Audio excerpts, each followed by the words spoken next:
Buenas tardes a todos. Complacido de estar con ustedes hoy. Nuevamente una presentación de las que a todos nos da un poquito de crisis y estrés en el día a día, pero nos gusta mucho realmente repasar. Dentro del contexto y dentro del espectro del tratamiento de la enfermedad cardiovascular, el síndrome coronario agudo es claramente la joya de la corona en la terapia cardiovascular. Y es de las terapias que afortunadamente es de las que mejor responde a la terapia intensiva. Cuando el paciente, la terapia intervencionista, cuando el paciente con choque cardiogénico llega a nuestro servicio, usualmente llegan estas características, estas imágenes que son familiares para ustedes. Un síndrome coronario agudo, y es, digamos, un escenario hipotético, pero bastante frecuente. Paciente con síndrome coronario agudo con elevación del segmento ST, como lo pueden ver en el electrocardiograma, con ese supradesnivel, ese compromiso en el territorio o en la pared anterior, sería la descripción. El paciente hipotéticamente es llevado tempranamente a angiografía coronaria y se encuentra este escenario. La arteria descendente anterior en el segmento proximal con una lesión crítica, agudamente enfermo. Este paciente se le hace intervención coronaria percutánea y pasa a la unidad de cuidado intensivo en estas condiciones. Lo usual, lo normal, es que cuando estamos en este escenario, o por lo menos unos minutos antes de estar en él, el paciente tiene dolor en el pecho. Las guías internacionales o la sugerencia de los entes internacionales que más experiencia tienen en el mundo es un llamado temprano. Lo mejor que podemos hacer es que este paciente asista a un centro especializado, idealmente que tenga laboratorio de hemodinamia. ¿Por qué? Porque se van a dar cuenta al final de la charla que esto es lo que más impacta. Aunque se vea muy sencillo esta diapositiva, es lo que más impacta en los pacientes con síndrome coronario agudo con elevación del segmento ST, algunos sin elevación, y en choque cardiogénico. Esta imagen no se les vaya a borrar. Las guías internacionales, y de ellas de la Sociedad Europea de Cardiología, la última edición, pan caliente, hace mes y medio aproximadamente, sacan las guías de manejo de síndrome coronario agudo. Dentro de las guías y del espectro, esto es lo que sucede cuando estamos con un paciente con supradesnivel de segmento ST. Oclusión total de un vaso epicárdico, usualmente en el segmento proximal y medio. Y si estamos en el vaso que nos compete como el paciente, sucede una serie de mecanismos y alteraciones. Al disminuir el flujo coronario, lo primero que sucede es que sufren todas aquellas células que dependen de ese flujo sanguíneo. Al dejar de tener ese fluido, esa nutrición, ellos idealmente empiezan a presentar disfunción. Esa disfunción es de dos tipos, diastólica y sistólica. Esta disfunción lo que hace es que ese territorio no se mueve, que es la funcionalidad de los cardiomiocitos, movimiento constante, que es la vida de los seres humanos. Cuando ellos dejan de morir, se está muriendo el ser humano. Si se muere un territorio importante, empieza una serie de cambios, porque cuando el infarto es significativo, me refiero a un infarto extenso en un territorio epicárdico que tenga una cobertura amplia de músculo, induce que el ventrículo izquierdo, que es el centro de la funcionalidad del corazón, empieza a disfuncionar. Pero esa disfunción en el órgano más importante impacta significativamente porque, como lo pueden ver, induce una serie de cambios. 1, inflamatorios. 2, hormonales. 3, de secreción de una serie de sustancias como factor de necrosis tumoral, interleuquina 7, 9, 6, adicionalmente el factor de crecimiento, y esto está aunado a empeoramiento de la situación. Vuelvo y repito, oclusión total del vaso, disfunción del tejido, el cardiomiocito sufre y disfunciona todo ese territorio. Mecánicamente, eso biológicamente, y mecánicamente baja la funcionalidad, baja el gasto cardíaco, hay hipoperfusión, no hay suficiente fluido de sangre a todos los territorios, principalmente a los órganos de la economía, cerebro, riñón, pulmón y todos los demás tejidos.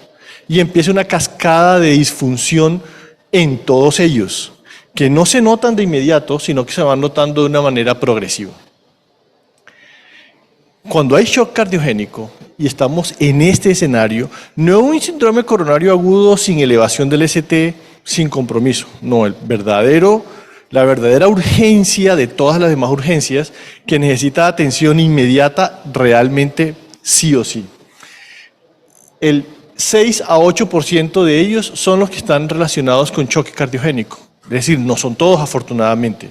Es este porcentaje, pero de ese porcentaje la mortalidad es excesivamente mayor que el 50%.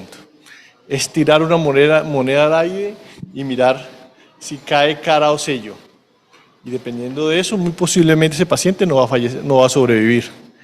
Choque cardiogénico e infarto agudo del miocardio. Esto es lo que sucede. Nuevamente esta imagen. ¿Cómo se clasifica? Llegó el paciente y está en estado de choque. Infarto, nuevamente, una lesión, un vaso principal en un segmento proximal afectado y empieza a presentar una serie de alteraciones mecánicas, como les estaba comentando, y disfunción del ventrículo. La disfunción inicial lo vemos en la nota, en el parágrafo en el renglón A, que es la base de la pirámide de todo el espectro de la clasificación de este tipo de pacientes. En la pirámide A, o en el renglón A de la base de la pirámide, vemos aquellos pacientes que aún no tienen estigmas clínicos de disfunción severa. Están hablando, dicen que tienen un dolor en el pecho, se sienten pues incómodos, tienen náuseas, vómito, pero aún el paciente hemodinámicamente está estable. Pero minutos después, este mismo paciente empieza a presentar, cuando no se ha intervenido aún, una serie de cambios hemodinámicos que son fácilmente determinables en la sala de emergencias. Taquicardia, frialdad, sudoración, tensión limítrofe muy lábil y posteriormente empieza a descender. Ese mismo paciente, si no es intervenido tempranamente o de inmediato, se pasa a la sala de hemodinámica y se pasa al cateterismo, el paciente entra en shock o continúa la evolución de ese shock. Aquí en este momento empezamos a requerir terapias de mayor envergadura. ¿Qué dicen las guías con esos pacientes? ¿Qué sirve? Lo que más sirve en estos pacientes es llevarlo tempranamente a intervención. Lo más tempranamente. Si es un paciente que tiene compromiso hemodinámico, la estrategia tiene que ser inmediata. Ya. Si hay sala de hemodinamia disponible y está el hemodinamista, no siempre estamos ahí en la sala de hemodinamia, no siempre estamos en el hospital. Pero aquí es en el momento que tienen que recordar la primera diapositiva, el llamado. De inmediato llamado y que asista el hemodinamista, porque las mejores estrategias que les sirven y pueden salvar la vida son estas tres. Asistencia temprana, cateterismo cardíaco, revascularización quirúrgica o percutánea. El 95% de las veces es percutánea porque operar de urgencia es bastante complejo que suceda. Y en algunos casos determinar algún soporte. Y cuando requerimos un soporte, la enfermera jefe o los tecnólogos que siempre están en la sala y son parte del trabajo del día a día, ven ustedes, iníciele noradrenalina, iníciele dobutamina o dopamina, colóquele una ampolla de adrenalina mientras traen los medicamentos. Este paciente está malo, lo veo mal, vamos a intubarlo. Hasta ahí son usualmente los soportes básicos que le están administrando a ese paciente, pero de aquí en adelante sigue una serie, o lo que está ocurriendo dentro de él, es todo esto.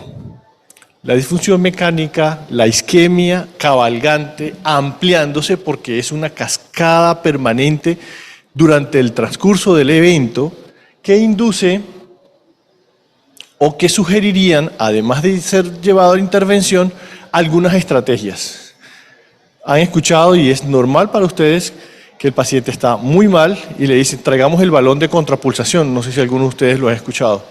O preparemos a este paciente porque posiblemente va a requerir una estrategia de mayor envergadura, aún más, que se llama el Impella. O llevarlo a ECMO. ¿Les suena estas palabras? Veamos con el primero. Si iniciamos el soporte, o el soporte, digamos, más básicos, entrando a un nivel de complejidad bastante elevado, es el balón de contrapulsación aórtica. No es otra cosa que un dispositivo, usualmente se posiciona por la vía femoral, arteria femoral se posiciona en la aorta, y él tiene la característica de, como un salchichón, se infla y se desinfla constantemente sin afectar la pared de la aorta, pero lo que induce es que cuando él se infla y llena, ocupa todo el espacio de la aorta, ese flujo de sangre que está por encima de la aorta tiene una fuerza de retroceso e irriga mucho mejor las arterias coronarias. Cuando se desinfla, mejora o disminuye la fuerza o la poscarga que tiene que hacer el ventrículo izquierdo, que está débil, para poder funcionar e irrigar. No sé si me hago entender. Y ese balón de contrapulsación tiene la característica de que se infla y se desinfla con cada latido durante 24 horas de una manera constante para ayudar al corazón. Es una de las maneras de darle soporte. Pues bien, suena muy chévere, suena muy interesante y realmente esto funciona. Realmente esto sí logra sacar a flote el paciente. Supongamos que el paciente ya fue llevado a estratificación invasiva. Se encontró la lesión y se intervino, pero el paciente está en choque. Se coloca el balón de contrapulsación. ¿Sirve el balón? Lo que queremos es que el paciente no se muera. Salga despierto, pase a piso, siga con sus medicamentos y se vaya a su casa.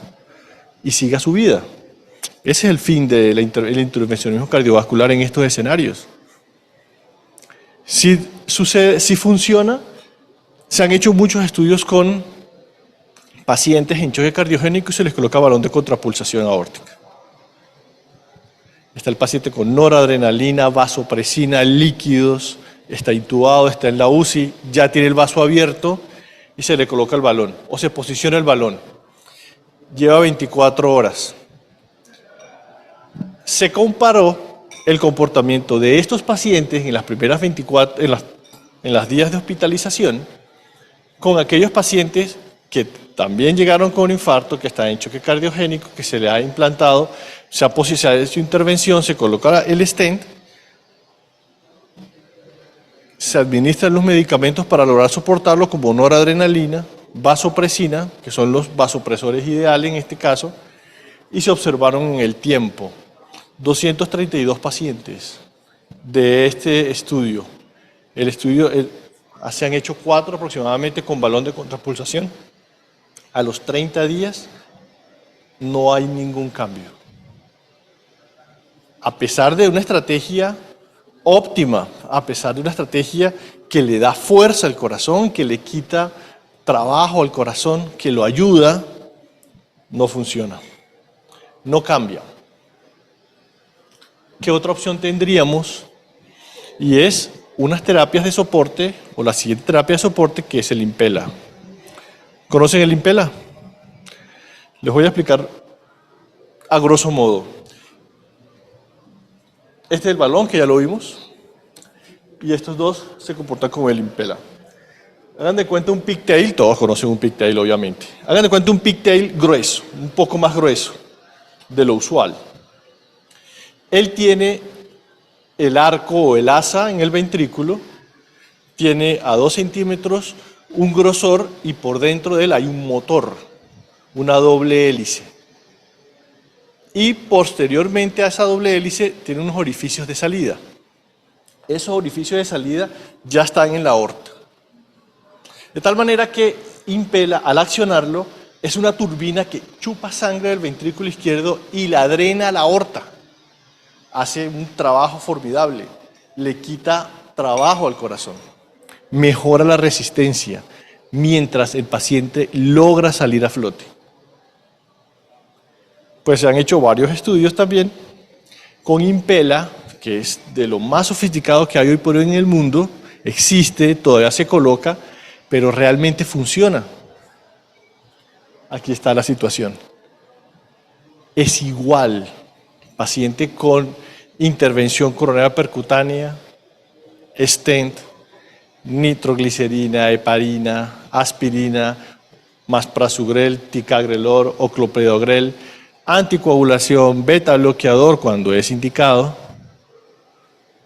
y otro paciente exactamente igual, pero tiene Impella. ¿Cómo les fue a esos pacientes? Se han hecho 4 estudios con Impella y a los 30 días la mortalidad es igual.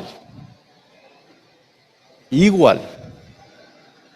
Con aparatos francamente sofisticados, muy costosos, con una ideación óptima para mirar, digamos, o darle ayuda al corazón. ¿Qué nos queda? ECMO.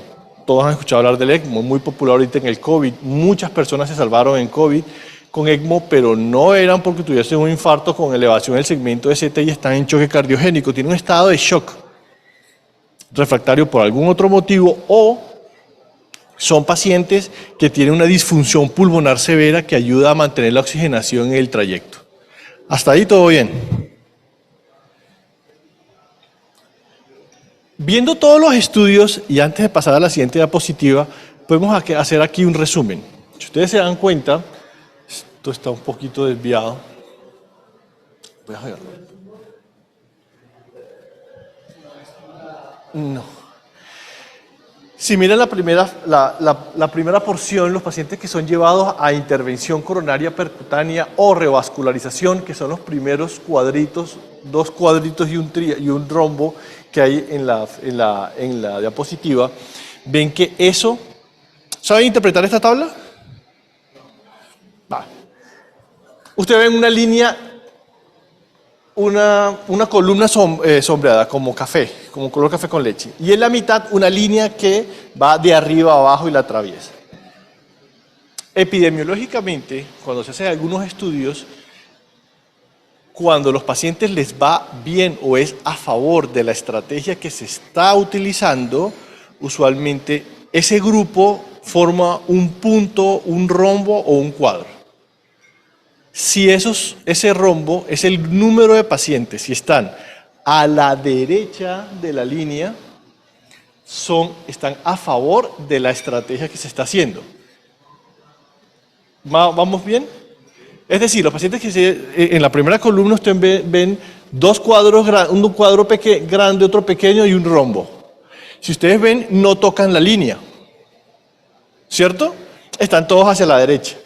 Eso significa que esa estrategia sí fue o sea, que lo que se hizo fue favorable para los pacientes. Cuando el rombo toca la línea, o está sobre la línea, o sobrepasa la línea, es que esa estrategia no funciona. ¿Soy claro? Bien. Entonces, arriba tenemos revascularización. ¿Tienes pointer? ¿Punter? Revascularización miocárdica o percutánea o quirúrgica. Sí funciona. Lo siguiente viene, los siguientes puntos, o el siguiente rombo, ustedes ven varios rombos. Se los voy a mostrar acá. Esos 3, ¿cierto? El primero funciona. Este segundo se relaciona con estrategias farmacológicas. Se le administra al paciente vasopresina, noradrenalina, líquidos endovenosos. Funciona. En choque cardiogénico, en estas características. Vamos bien. Luego seguimos aquí con balón de contrapulsación aórtica y el estudio shock. Son este y este, que son los pacientes que fueron sometidos a Impella, que hay mucho aire, a Impella y a balón de contrapulsación. Todos tocan la línea. Esa estrategia no funciona. Así se interpreta ese cuadro, a grosso modo. Y ahora estamos con el ECMO. No les comenté, llegué hasta la estrategia de qué es, que es como, hagan de cuenta, una bomba de circulación extracorpórea que tiene una membrana que oxigena, como un pulmoncito, valga la redundancia, y ayuda, saca la sangre por sistema venoso, la mete al sistema arterial ya oxigenada. Eso es el ECMO, un gran avance de la tecnología. Y se van a ir de para atrás.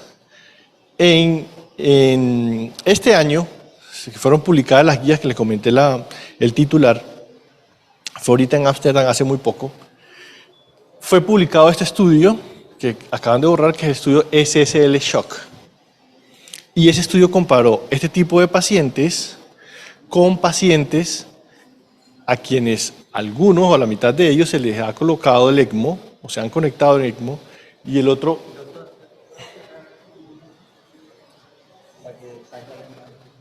Sí, dale.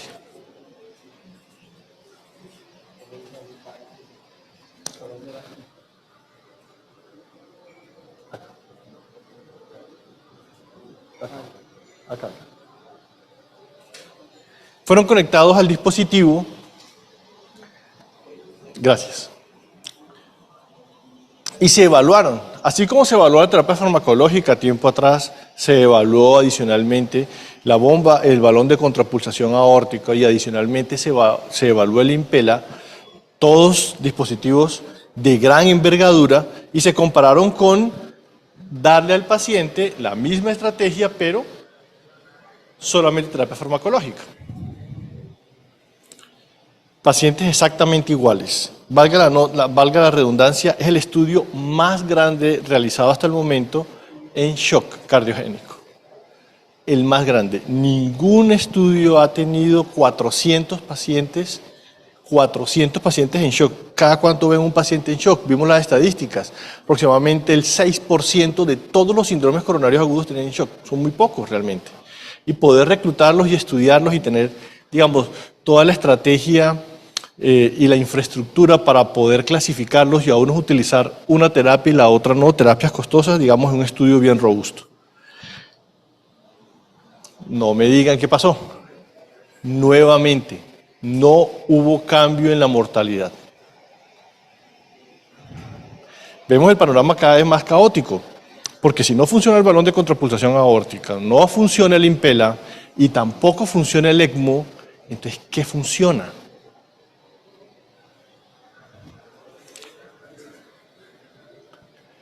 Lo único que tiene gran evidencia es poder hacer la intervención lo más temprano posible.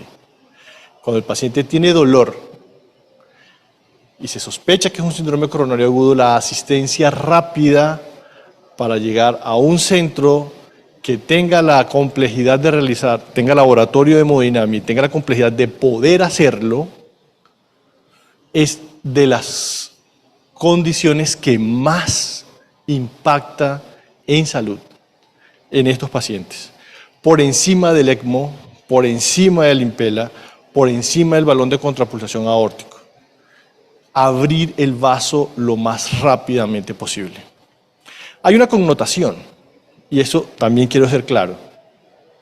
El 40% de los pacientes en choque cardiogénico van a morir. No es lo mismo un paciente en choque cardiogénico que tenga 56 años, 57 años, con uno o dos factores de riesgo, a un paciente de 75, 77 años, con muchos factores de riesgo.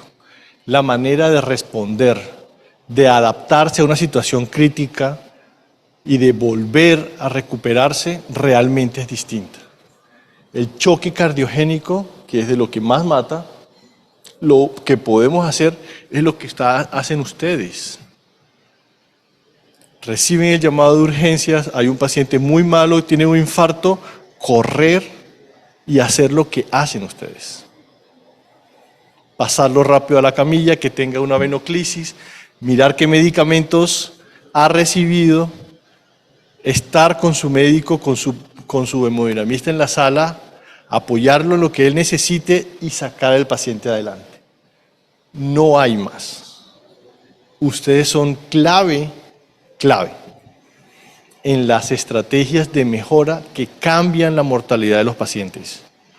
Y ustedes, el trabajo que ustedes lo hacen, si lo hacen bien y en el momento adecuado, impacta por encima de estrategias sofisticadas. La evidencia está ahí. Ningún otro aparato, ningún otro soporte es lo suficientemente robusto como realizar las cosas bien y en el menor tiempo posible. Gracias.